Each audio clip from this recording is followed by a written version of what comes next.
ini luas sekali loh. Dari orang aktivis yang kiri sampai konservatif kanan dan orang-orang liberal. Nah, ini kalau Pak Anies bikin partai, strateginya gimana ini? Bisa mewadahi orang-orang yang beraliran Marxis sampai yang konservatif. Berat sekali, gimana nih? Ada dua persoalan bangsa yang hari ini sedang bikin semua orang bertanya-tanya gitu kan.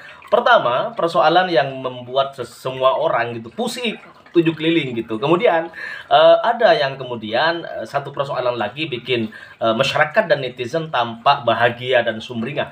Nah, netizen tampaknya semakin yakin gitu bahwa akun Kaskus bernama Fufu Fafa ini memang dimiliki oleh Gibran Rakabuming Raka, wakil presiden terpilih 2024-2029. Nah, satu bukti konkret yang bagikan di media sosial pun ya, ini menguatkan tudingan-tudingan tersebut. Dalam unggahannya, dia menyertakan tangkapan layar unggahan di Kaskus milik akun Taufik 300380 ya, pada tanggal 13 Juni 2014. Pas pukul 22:42 waktu Indonesia bagian Barat. Dalam unggahan tersebut, teman-teman, dia menyertakan artikel dari Andi Arief yang menyatakan bahwa Jokowi menyembunyikan anak pertamanya. Nah, melihat unggahan tersebut, tak sedikit netizen yang akhirnya lega karena akun Fufu Fafa terbukti milik Gibran Rakabuming Raka. Mereka pun mengucapkan terima kasih kepada Andi Arief yang secara tak langsung membantu pengungkapan hal tersebut. Lantas ini adalah salah satu hal ya, problem di bangsa kita yang hari ini bikin pusing tujuh keliling. Namun selain itu ada juga yang sejatinya ini agak-agak sedikit bikin pusing juga gitu kan, karena tadi malam Shirley, anak muda ya kan, yang kemudian berani menyuarakan isi hatinya, membongkar Anies Baswedan di salah satu stasiun televisi swasta. Nah, bagaimana lengkapan dan tayangan fullnya gitu kan, biar semuanya nggak penasaran, antara Fufu Fafa dengan partai baru Anies Baswedan yang semakin didesak karena memang publik hari ini sudah kadung heboh dengan coblos 3 surat suara sekaligus gitu. Jadi ini ada gerakan coblos semuanya. Nah, ini gerakan bisa akhirnya nanti 2029 juga bisa dipraktekkan kalau kemudian Anies Baswedan tidak segera meresmikan partai baru yang sampai hari ini semua orang pada nungguin Anies Baswedan dengan partai barunya. Oke, teman-teman, ini dia selengkapnya buat kalian semuanya. Nih, saya cuma mau bilang bahwa sebenarnya anak abah itu sekarang sudah menjadi peorasi. Bahkan kita memperjuangkan sebuah idealisme, itu dipeorasi sebagai ini mah gerakan anak abah nih, kaum 24% yang kecewa gitu. Ya bisa dibilang itu peorasi atau malah pujian ya, berarti anak abah direlasikan dengan sesuatu yang berintegritas, itu aja. Pak Anies ini orang yang sangat sangat runut dalam berpikir dan menyampaikan. Biasanya ada orang yang runut berpikir, menyampaikannya terbata-bata. Beliau ini sepertinya otaknya memang di bibir gitu. Jadi ngomongnya tuh udah nggak dipikirkan. Jadi kalau di rapper ini dia freestyle. Ditanya apa aja pasti dijawab sama dia. Pertanyaanku adalah sebenarnya bagaimana orang yang sudah berpikir dengan runut bisa dengan strategis nanti ke depannya. Karena kenapa, Ji? Ya, tapi problemnya hari ini adalah banyak yang nggak punya otak dan nggak bisa berpikir runut. Indonesia itu jadi kacau balau, gitu. Ya. Itu karena nggak ada pikiran. Jadi nggak harus kecewa dengan 24% kalau punya pikiran. Jadi lu jubirnya Pak Anies nih? Bukan. Menjelaskan yang susah lo jelaskan itu. Okay. Dan 50 juta ini yang di quote unquote dibilang anak abah, ini luas sekali loh. Dari orang aktivis yang kiri sampai konservatif kanan dan orang-orang liberal. Nah, ini kalau Pak Anies bikin partai, strateginya gimana ini? Bisa mewadahi orang-orang yang beraliran Marxis sampai yang konservatif. Berat sekali, gimana nih Pak Anies? Saya selalu bayangkan gini, Sami, kita sering memfokuskan pada latar belakang pikiran, latar belakang etnis, latar belakang suku. Yang mempersatukan itu latar depan. Karena latar belakang tidak bisa dipersatukan. Betul. Kenapa? Karena itu adalah masa lalu. Ya latar belakangnya beda-beda, mau diapain? Yang satu bisa dibilang suku, ideologi. Ya sudah tumbuh besar dengan ideologi yang pernah ada, pikiran-pikiran. Tapi ketika bicaranya masa depan, nah kita bisa bersatu tuh. Kenapa? Karena masa depan itu adalah sesuatu yang kita tatap sama-sama. Jadi kalau kami tawarkan, kenapa ini bisa across the board ya, lintas identitas, lintas minat, lintas profesi, lintas pikiran, karena yang kita mau bawa, tawarkan adalah tentang kesetaraan, keadilan. Itu buat kita ke depan. Assalamualaikum warahmatullahi wabarakatuh. Sobat RH sekalian, jumpa lagi kita di channel yang keren ini. Keren cadas. Ya, Sobat RH sekalian, ya, hari ini tanggal 9 September itu hari yang sangat berarti ya bagi seseorang yang bernama Susilo Bambang Yudhoyono. Karena hari ini adalah hari kelahiran SBY. SBY kelahiran tahun 49, 9 September tepatnya. Jadi hari ini dia berusia 75 ya. Usia tidak muda lagi untuk orang Indonesia dan Asia pada umumnya. Mudah-mudahan terus sehat walafiat.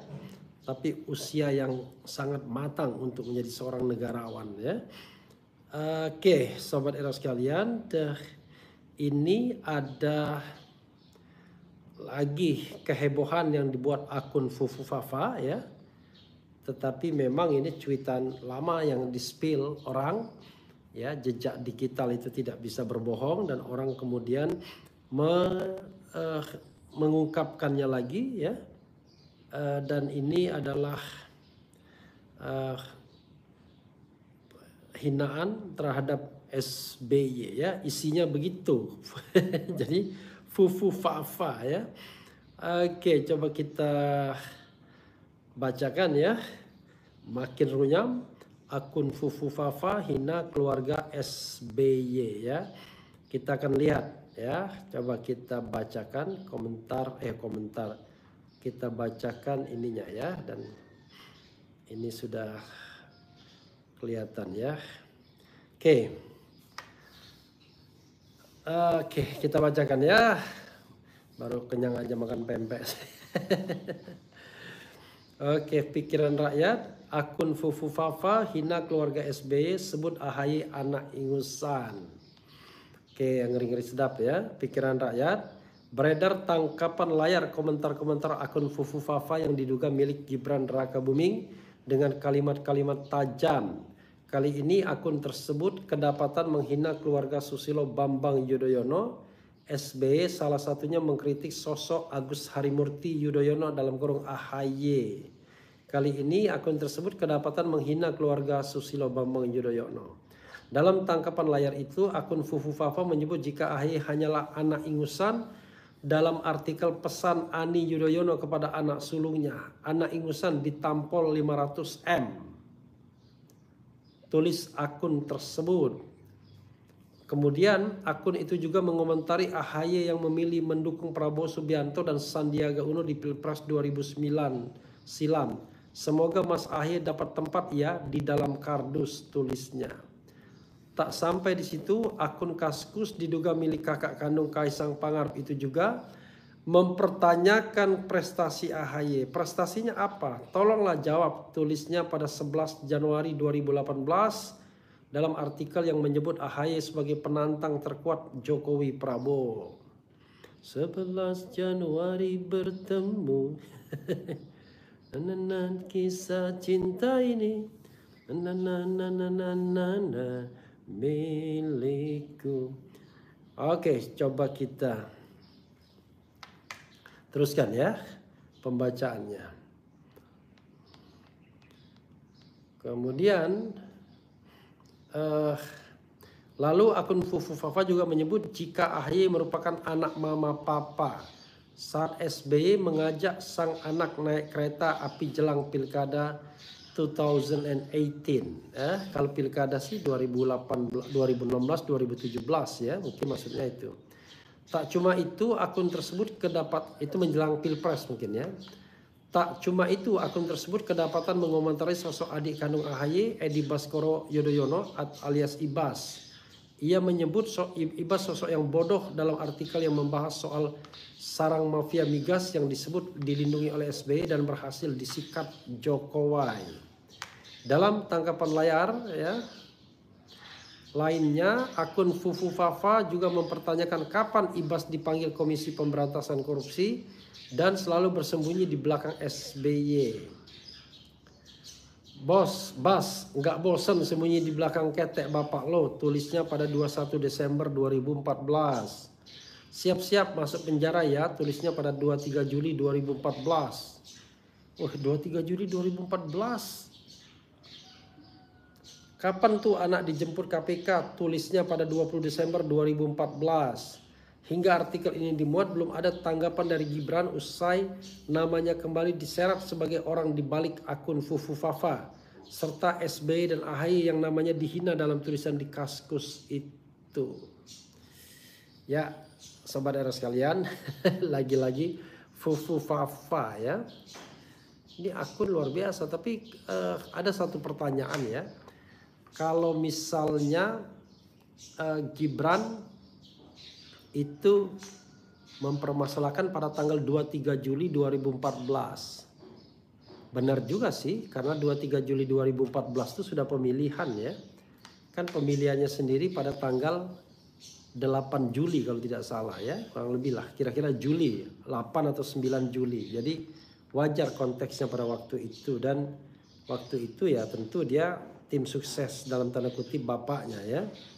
Bagian cyber war bapaknya. Jadi makanya saya katakan ya, Anda jangan terlalu rendah diri kalau nanti suatu saat tidak jadi apa-apa. Nge-tweet sembarangan ternyata begitu jadi apa-apa ya sama seperti komika bilang. Masalah terutama terberatnya adalah melawan masa lalunya. Karena masa lalunya yang julid, yang suka ngatain orang, menghina orang, berseberangan jalan dengan teman seiringnya dalam pemerintahan saat ini ya. Mungkin kalau benar itu adalah Gibran sendiri mungkin tidak pernah berpikir ya dengan di otak liarnya ya. Tak pernah terpikir oleh otak liarku. Lagu saya sama Ogi ya. Jadi di otak liarnya pun dia tidak terpikir bakal berpasangan dengan Prabowo. Itulah sebabnya dia dengan santai ya mungkin membuat kalimat-kalimat yang menghina Prabowo Subianto yang akhirnya ya berpasangan dengan dirinya di Pilpres 2024. Tidak menyangka ya, makanya jangan terlalu rendah hati atau rendah diri seolah-olah kita tidak akan tidak akan terlibat apa-apa, tidak akan bertemu apa-apa ya. Tidak akan terlibat pekerjaan dan lain sebagainya. Oke sobat era sekalian, coba kita coba kita bahas ya. Saya agak terengah-engah karena baru makan pempek ya, kenyang. Kekenyangan ya. Rumahnya RH yang di Palembang itu bukan gitu. Ini rumah saudara saya ya. Rumah kakak saya atau ayu saya atau mbak saya ya. Bang Refli Harun, ahli hukum tata negara, lebih setuju pernyataan Rocky Gerung yang bilang konstitusi itu lebih dulu ada daripada konstituen, atau Budiman Sujatmiko yang bilang sebaliknya? Tergantung ya. Tergantung kita bicara tentang sesuatu yang abstrak. Ini kan teori-teori bernegara abstrak ya. Itu dapat di ilmu negara ya, teori tentang kontrak sosial dan lain sebagainya ya. Tetapi tergantung konteksnya. Anda mau bicara konteks yang absurd ya, yang kira-kira dalam imajinasi, ada konteks yang konkret. Kalau konteks yang konkret ya ada konstitusi dulu baru ada Indonesia ya secara resmi. Tapi kalau konteks yang abstrak ya konstitusi dilahirkan dari perjanjian. Tapi tergantung konteksnya. Kita nggak bisa jawab perdebatan hanya melalui ini saja ya. Jakarta Timur hadir Bang. Biarlah mereka berantem sesamanya rezim perusak demokrasi, perusak hukum yang anti kejujuran. Up terus Fufu Fafa sampai benar direspons keterlaluan tuh makhluk. Ada yang bilang begini ya, nggak apa-apa dihina kan.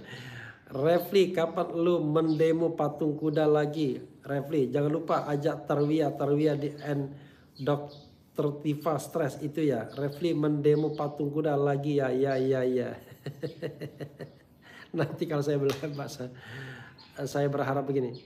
Saya berkata, lebih baik mendemo patung kuda daripada mendemo patung manusia. Atau manusia tapi seperti patung. Mantap Bung Herakuliti terus si Lambe lemes ya. Waktu tahun 2014 si Samsul usianya 28 tahun. Apakah menurut RH usia segitu masih dianggap anak-anak labil sehingga Bowo memaklumi? Atau benar dia mengidap sindrom Peter Pan karena masih main-mainan anak-anak? Ya saya tidak tahu ya. Kalau Anda bicara tentang pemimpin, ya Soekarno tahun 20-an itu sudah memimpin partai politik PNI. Ya, sudah menjadi elit dari Partai Nasional Indonesia. Soekarno kelahiran tahun 1901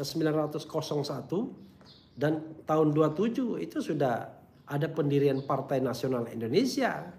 Jadi kalau Anda mengatakan masih labil dan lain sebagainya, ya berarti dia bukan kualitas pemimpin, tapi kualitas rata-rata manusia ya. Kemudian batalkan pelantikan untuk Wapres ya. Ada yang lebih berkompeten untuk jadi Wapres daripada Gibran. Nah, ini dosanya mereka-mereka yang mengusulkan anak kemarin sore sebagai pemimpin kita ya. Hanya karena soal bukan elektabilitas, soal fasilitas ya, soal kekuasaan yang berpihak.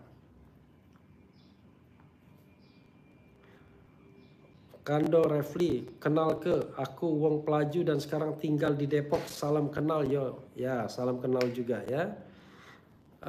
Assalamualaikum Bang Refli. Maaf agak sedikit melenceng tadi tema. Gimana menurut Bang Refli jika di saat penghitungan suara Pilgub Jakarta nanti dilakukan live siaran langsung? Ya bisa aja, nggak ada masalah ya. Nanti kita lihat ya, apakah memungkinkan atau tidak. Karena tahu sendiri kan, belum tentu kita dapat izin masuk ya. Waduh, gara-gara pupu papa nyenggol pupu mama, kebongkar kebusukan pola pikirmu gip. Seret dan adili keluarga Mukidi udah merendahkan orang dan menghina orang. Kacau, parah, Fufu Fafa toksis, parah ya. Saya selalu Bung Refli, Padang hadir Bang. Terus dikawal, kita menanti tanggapan Bowo. Kalau menurut saya selama Anies belum ada kerjaan alias nganggur, pasti mau didatengin kerjasama baik dengan Pramono maupun RK. Tergantung siapa yang bisa kasih tawaran lebih menguntungkan. Waduh, semudah dan semurah itu Anies. Ya, kalau semudah dan semurah itu nggak pantas kita jadikan pemimpin. Alam semesta mulai bergerak, rusak mental hasil revolusi mental yang gagal total. Semoga cepat 20 Oktober supaya sudah game dan diadili. Habibur Rahman juga dihina loh. Iya, dibilang jelek kata Fufu Fafa. Fufu Fafa ini bosnya Buzzer Mulyono sepertinya. Gua tunggu gerombolan PKI yang akan hadir di Jakarta. Emang gua takut. Apa maksudnya ini? Vika, andaikan kamu pasti jawabannya iya. Fufu Fafa kukunya si papa. Pempeknya buat sendiri Bang, beli dong. Bagaimana pendapat Bang Ehra tentang Sobari di acara ILC? Ya nggak apa-apa. Masa ada orang mengkritik Anies kita marah-marah? Nggak apa-apa ya, bagian dari demokrasi. Ya, mengkritik. Kan orang lain bisa saja. Misalnya orang mengatakan saya orang nggak ada jelas, nggak ada kerjaan dan lain sebagainya. Tapi orang lain mengatakan saya melakukan pembelajaran, melakukan interaksi dengan banyak orang, ya itu tergantung perspektifnya ya. KPU kok langsung ngegas Anies yang pakai ancam-ancam gerakan golput atau coblos semua dengan ancam-ancam ada pasal pidana. Sedangkan Dharma Pongrekun begal KTP nggak diproses. Nah, jangan suka menghina secara pribadi, ojo sok. Bocah yang masih bermain-main kok dijadikan wapres. Bang Refli Harun undang Pak Anies Baswedan. Oke. Kemudian semoga segera jatuh melalui anak-anaknya. Assalamualaikum Bang RH, gimana cara tendang itu si bocil jika perlu ditendang dari Indonesia ini? Wah, nggak bisa begitu dong. Undang Pak Mahfud. Kalau memang hina-hina laporkan saja. Yang melaporkan tuh orang yang dihina, bukan kita ya. Kita kan nggak ada urusan ya. Bang Refli, undang Pak Anies Baswedan podcast please. Makasih Bang Refli, insya Allah. Bung Refli orang yang amanah, insya Allah. Pak RH, apalagi selagi masih di masa Jokowi, semua yang berbau korup dan nepotisme juga termasuk orang-orang oligarki bongkar semua biar lihat nanti apa tindakan Prabowo. Suara burung apa itu Bang, kok rame? Suara burung tetangga atau suara burung yang nempel di rumah ya. Jadi sahabat era sekalian, kita tidak melihara burung ya. Oke, sahabat era sekalian, itu tadi Fufu Fafa ya. Sekali lagi tak pernah terpikir dalam otak liar ya untuk berpartner dengan Nya ya. Karena itu agak bingung juga Fufu Fafa sekarang. Itu saja saudara sekalian. Kita tidak tahu bagaimana reaksi keluarga SBY, reaksi AHY, karena orang yang sedang bergembira, sedang menikmati jabatan itu biasanya tidak gampang tersinggung. Oke. Tetapi kalau dia primus inter pares seperti Prabowo dikritik dengan kinerja dan lain sebagainya, itu lebih mudah tersinggung. Kita tidak tahu ya. Atau menganggap sekarang satu kolam yang sama, satu kubu, maka kalaupun tersinggung ditahan-tahan ya, jangan sampai tersinggung. Itu ya.